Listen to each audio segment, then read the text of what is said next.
Hello friends.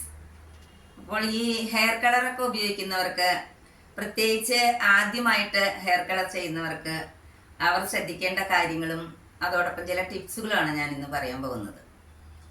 ആദ്യമായിട്ട് തന്നെ നമ്മൾ ഈ ഹെയർ കളർ ഉപയോഗിക്കുമ്പോൾ എപ്പോഴും മുടി നന്നായി വാഷ് ചെയ്ത് അതിലത്തെ ഡേർട്ടൊക്കെ കളഞ്ഞ് അത് ഉണങ്ങിയതിന് ശേഷം വേണം കളർ ഉപയോഗിക്കാൻ. രണ്ടാമത്, ഹെയർ കളറിൽ പറഞ്ഞിരിക്കുന്ന ആ ഇൻസ്ട്രക്ഷൻസ് ഒക്കെ പൂർണ്ണമായിട്ടും വായിച്ചിരിക്കണം.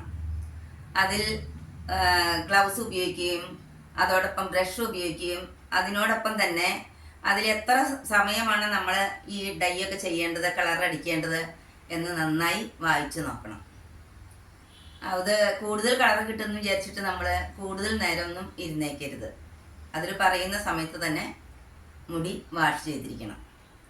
അപ്പോൾ സ്കിന്നിലൊക്കെ ആവാതിരിക്കാൻ വേണ്ടിയിട്ട് ഇവിടെയൊക്കെ കുറച്ച് നമ്മൾ ഈ പെട്രോളിയം ജെല്ലി ഉണ്ടല്ലോ, വാസലിൻ, ഇവിടെ കുറച്ച് ഇങ്ങനെ അപ്ലൈ ചെയ്തിട്ട് നമ്മൾ ഇത് ഹെയർ കളറൊക്കെ അപ്ലൈ ചെയ്യണമെന്നുണ്ടെങ്കിൽ ഇവിടെ ഫേസിലേക്കൊക്കെ വരാതെ അത് സൂക്ഷിക്കാം.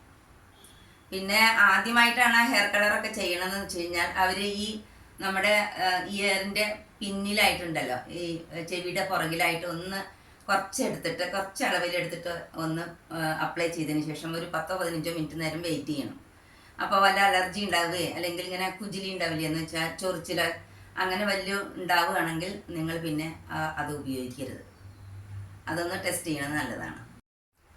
ഹെയർ കളർ ഉപയോഗിക്കുമ്പോൾ ചിലർ വിചാരിക്കുക ഏത് കമ്പനിയായി എന്താ എല്ലാവരും പോലെ അല്ലേ എന്ന്. അങ്ങനെയല്ല, നല്ല കമ്പനിയിലത്തെ പ്രൊഡക്റ്റ് തന്നെ നമ്മൾ ഉപയോഗിക്കണം. കാരണം എന്താണെന്ന് വെച്ചാൽ അവരതിൽ സ്കിൻ ഇൻഫെക്ഷൻ വരാതിരിക്കാനും അതോടൊപ്പം ഹെയർ പ്രൊട്ടക്റ്റിനുള്ളതും ഒക്കെ ലാബിലൊക്കെ ടെസ്റ്റ് ചെയ്തതിന് ശേഷമാണ് ഇത് വിപണിയിൽ ഇറക്കുന്നത്. അതുകൊണ്ട് എപ്പോഴും നല്ല പ്രൊഡക്റ്റ് ഉപയോഗിക്കുക. ഹെയർ കളറൊക്കെ അപ്ലൈ ചെയ്തതിന് ശേഷം അന്നത്തെ ദിവസം നന്നായിട്ട് ധാരാളം വെള്ളം കുടിക്കാൻ ശ്രമിക്കണം.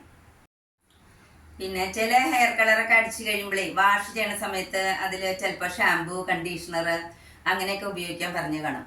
അതിനും ഉണ്ടായിരിക്കുകയും ചെയ്യും. അത് എന്നാൽ ചിലതിലൊന്നും അങ്ങനെ ഉണ്ടാവാൻ വഴിയില്ല. അപ്പോൾ അതിലെന്താ പറഞ്ഞിരിക്കുന്നത് വെച്ചാൽ അതുപോലെ ചെയ്യണം. പിന്നെ എത്ര നല്ല കമ്പനിയുടെ പ്രൊഡക്റ്റ് ആണെന്നുണ്ടെങ്കിലും എപ്പോഴും ഹെയർ കളർ ചെയ്യുന്നത് അവോയ്ഡ് ചെയ്യുക.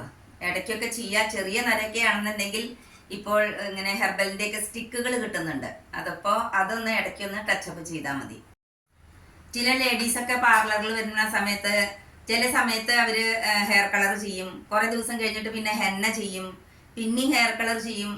അങ്ങനെ ഇടവിട്ടിട്ട് ചെയ്തിട്ട് കാര്യമില്ല. കാരണം എന്താണെന്ന് വെച്ചാൽ പിന്നെ ഹെന്നയൊക്കെ അപ്ലൈ ചെയ്യുമ്പോൾ ഉണ്ടല്ലോ മുടിയിൽ അങ്ങനെ പിടിക്കില്ല അധികം. അതുകൊണ്ട് അങ്ങനെ ചെയ്തിട്ട് കാര്യമില്ല. നിങ്ങൾ ഏതാണോ ഉപയോഗിക്കുന്നതെന്ന് വെച്ചാൽ അത് തന്നെ ചെയ്യുന്നതാണ് നല്ലത്. പിന്നെ പാർലറിലൊക്കെ ഹെയർ കളറൊക്കെ ചെയ്യാൻ വരുന്നവര് അതോടൊപ്പം തന്നെ ബ്ലീച്ച് ഫേഷ്യലൊക്കെ ചെയ്യാൻ പറയാറുണ്ട്, അവർക്ക് സമയമില്ല എന്നും പറഞ്ഞിട്ട്. പക്ഷേ അത് അങ്ങനെ ചെയ്യാതിരിക്കുകയാണ് നല്ലത്. എന്താണെന്ന് വെച്ച് കഴിഞ്ഞാൽ ചിലപ്പോൾ പിഗ്മെൻറ്റേഷനൊക്കെ ഉണ്ടാവാനുള്ള സാധ്യതയുണ്ട് ആ സമയത്ത്. അതുകൊണ്ട് ഒന്നുകിൽ ഹെയർ കളർ ചെയ്യുന്നതിന് മുമ്പേ ബ്ലീച്ച് ഫേഷ്യൽ ചെയ്യുക, അതല്ലെങ്കിൽ അതിനുശേഷം 2-3 ദിവസം കഴിഞ്ഞിട്ട്, അങ്ങനെ ഗ്യാപ്പ് വന്നതിന് ശേഷം 2-3 ദിവസങ്ങൾക്ക് മുമ്പോ പിമ്പോ ബ്ലീച്ച് ഫേഷ്യൽ ചെയ്യുന്നതാണ് ഏറ്റവും നല്ലത്. അപ്പോൾ അങ്ങനെ ഹെയർ കളർ ചെയ്യുന്ന സമയത്ത് ഇത്രയും കാര്യങ്ങൾ ശ്രദ്ധിക്കുക. അതോടൊപ്പം ഈ ടിപ്സുകളൊക്കെ നിങ്ങൾ ഒന്ന് ഫോളോ ചെയ്യുക. Okay, bye, thank U.